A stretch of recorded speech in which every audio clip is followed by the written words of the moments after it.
too much. Who knows? Nobody knows. That's the problem. So it actually kind of bums me out that it's gotten to the point where we're all screaming bloody murder about the enhanced pat-downs, but it's actually playing right into their cards. Yeah, no, they got to figure it out. They also, the only reason they cranked up the enhanced pat-down so they can get people to go through the machine so you can have a naked picture of everybody.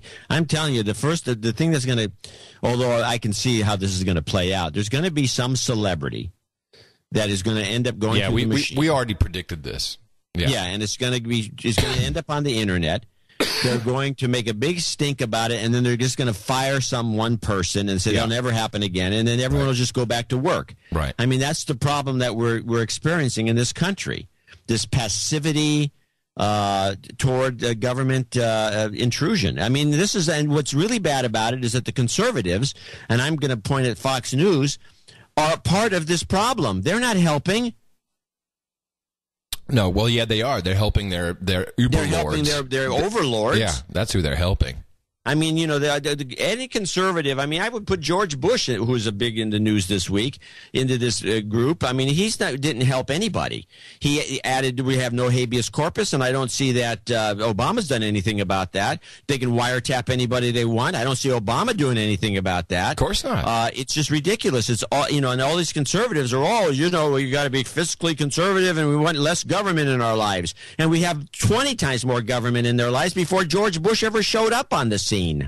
Oh, it's because of security concerns. Oh, you know, these guys are trying to kill us. These terrorists want you dead.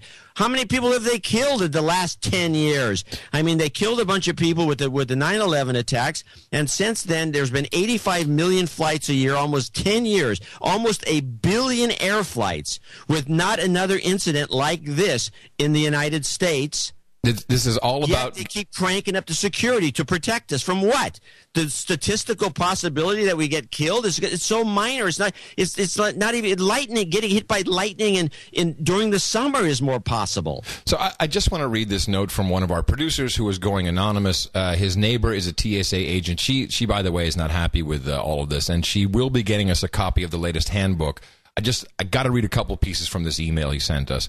He says the TSA has not published the latest handbook online that covers the enhanced pat-down. She says often TSA pushes down unwritten changes in policy and procedure long before it's ever seen in print. So here's the standard for security.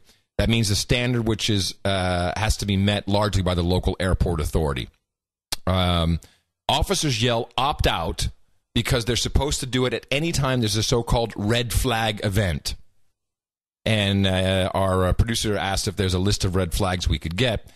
All TSA officers are expected to demonstrate command presence. Okay? Now, this is, of course, you know, this is all military mumbo-jumbo. So you have to have like a command presence. You have to be dominating.